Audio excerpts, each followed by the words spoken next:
বাড়ি যাওয়ার জন্য ট্রেনে সিট মেলেনি, তাতেই ধুন্ধুমার। শনিবার রাজ্যের গ্রুপ ডি পরীক্ষায় ভিন রাজ্য থেকে এসেছিলেন কয়েক হাজার পরীক্ষার্থী। অভিযোগ, শনিবার মাঝরাতে বিহার ফেরত যাওয়ার কোনো ট্রেনেই সিট পাওয়া যায়নি। কোচবিহার থেকে অবোধ অসম এক্সপ্রেসে ওঠেন অন্তত 2000 পরীক্ষার্থী। এনজেপি স্টেশনে অন্তত 15,000 পরীক্ষার্থী ট্রেনে উঠতে গেলেই বিপত্তি। পুলিশকে লক্ষ্য করে ঢিল ছুটতে থাকে তারা। পরিস্থিতি সামলাতে লাঠি চার্জ করে আরপিএফ। তাতে আরও ক্ষেপে যায় বিক্ষোভকারীরা। অবোধ অসম এক্সপ্রেসের এসি কামরায় চলে ভাঙচুর, ভেঙে দেওয়া হয় কয়েকটি রেল পোস্টও। 3 নম্বর লাইনে টায়ার ফেলে আগুন ধরিয়ে দেওয়া হয়। यहाँ हमारे साथ बहुत धोखा हुआ है। इस पुलिस हम लोगों पर लाठीचार्ज कर रहा है। পরিস্থিতি সামলাতে আসে রেল পুলিশ, সিভিক ভলেন্টিয়ার ও বিএসএফ। গন্ডগোলের জেরে আহত হন কয়েকজন যাত্রীও। लड़के लोग पत्थर बरसा रहे थे, पत्थर से हम शीशे के पास बैठे थे और मेरे हाथ पूरे कट गया था।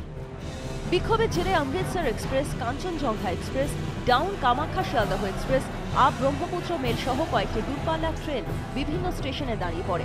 পরিস্থিতি সামলাতে বিহারের বরৌনি পর্যন্ত 2টি স্পেশাল ট্রেনের ব্যবস্থা করে উত্তর পূর্ব সীমান্ত রেল। রেলের দাবি, কয়েক কোটি টাকার সম্পত্তি নষ্ট হয়েছে। ভালোই ক্ষতি হয়েছে, ওদের পরিমাণ ভালোই হয়েছে। কত কোটি টাকার কাছাকাছি? হ্যাঁ, তারই কাছাকাছি। হ্যাঁ, আমরা তো এফআইআর করেছি, আমার সাথে অলরেডি এসআরপি ছিলেন। পরীক্ষার্থীদের বিক্ষোভ নিয়ে রেল ও রাজ্যের মধ্যে শুরু হয়েছে চাপানুতোর। রেলের অভিযোগ, পরীক্ষার্থীদের সংখ্যা নিয়ে সঠিক তথ্য ছিল না। প্রচুর ক্যান্ডিডেট এসছে, যার ইনফরমেশন আমাদের কাছে ছিল না।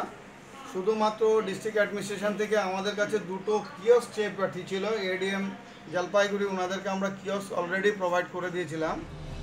যদিও রেলের অভিযোগ খারিজ করেছে রাজ্য।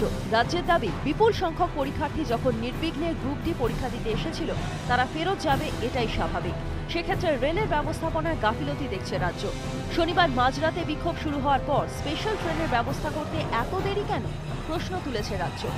পার্থপ্রতিম সরকার ও আবির ঘোষালের রিপোর্ট, ইটিভি নিউজ বাংলা।